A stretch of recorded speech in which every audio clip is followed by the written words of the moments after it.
주님께서 여러분과 함께 또한 사제의 영과 함께 마테오가 전한 거룩한 복음입니다.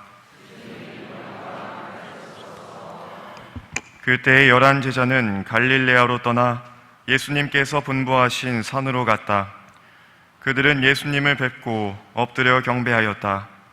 그러나 더러는 의심하였다. 예수님께서 그들에게 다가가 이르셨다. 나는 하늘과 땅의 모든 권한을 받았다.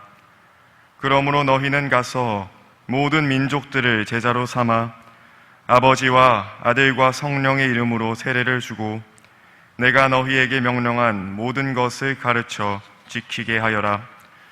보라, 내가 세상 끝날까지 언제나 너희와 함께 있겠다.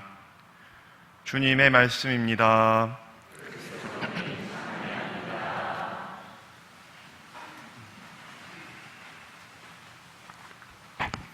참 예수님, 교회는 오늘 승천 대축일을 지내고 있습니다.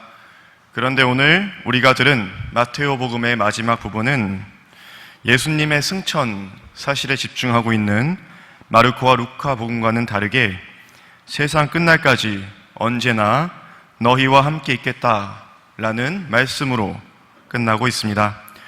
사실 당시 마테오 공동체는 예수님의 승천으로 인해 뒤숭숭한 분위기 속에 있었습니다. 부활 이후에 자신들도 조만간 영원한 생명을 얻을 것 같았는데 예수님 혼자서만 하늘로 올라가셨으니까 약간 버려진 듯한 느낌을 받았던 것입니다. 그래서 마테오는 공동체가 부활에 대한 희망을 잊지 않도록 그분께서 언제나 함께 하신다는 말씀으로 복음서를 마무리한 것입니다. 교회는 많은 시련에도 불구하고 세상 속에서 주님을 증언한다는 일념으로 꿋꿋이 자리를 지켜왔습니다. 그러나 때때로 우리는 정말 주님께서 우리와 함께 하시는 걸까라고 의심하기도 합니다. 교회 밖에서도 그렇지만 교회 안에서도 예상치 못했던 많은 일들이 벌어지기 때문입니다. 분명 교회는 구원을 희망하는 사람들이 모인 공동체이지만 그 안에서조차 우리는 상처받기도 하고 실망하기도 하며 심지어 주님의 현존을 잊어버리기도 합니다.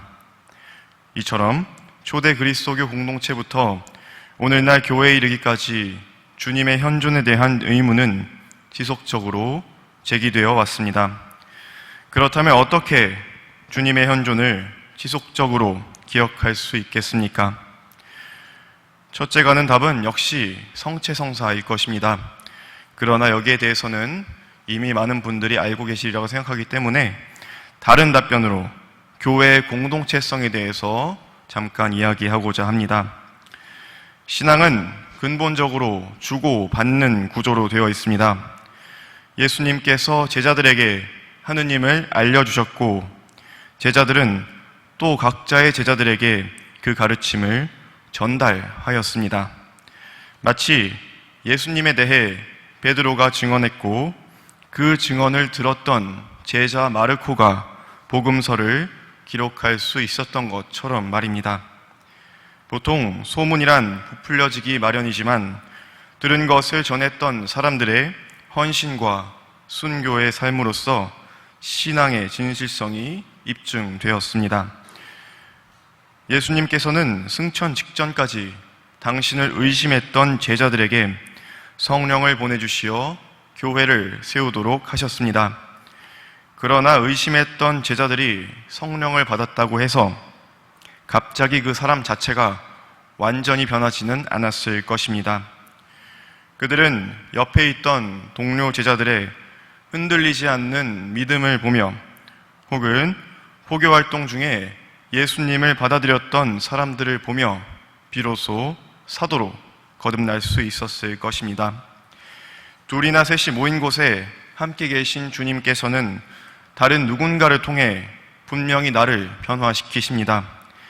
제2독서가 전하는 신자들 사이에서 받게 될 그분 상속의 영광이라는 말씀은 하느님의 은총이 단지 개인의 노력으로 얻을 수 있는 것이 아니라 공동체에서 각자 안에 있는 성령을 식별하고 존중하며 번거롭지만 함께 구원을 향해 나아갈 때 베풀어진다는 사실을 암시합니다.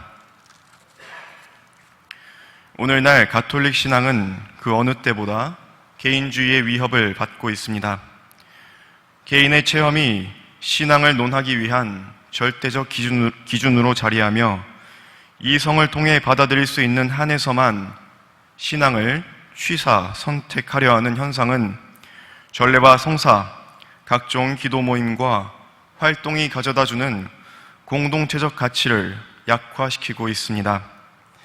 이럴 때일수록 우리는 세례를 통해 하느님의 자녀로 다시 태어났고 서로가 서로에게 형제, 자매가 되도록 불림받았다는 사실을 기억해야 합니다. 때때로 공동체가 십자가처럼 느껴질 수도 있으시겠지만 적어도 지금 우리가 가지고 있는 그리고 고백하고 있는 이 신앙이 이름도 모르는 사람들이 모여 피땀 흘려 지켜온 유사님을 기억하시고 거저 받은 것을 거저 줄 수 있도록 오늘도 우리와 함께 하시는 주님께 기도하셨으면 합니다. 아멘.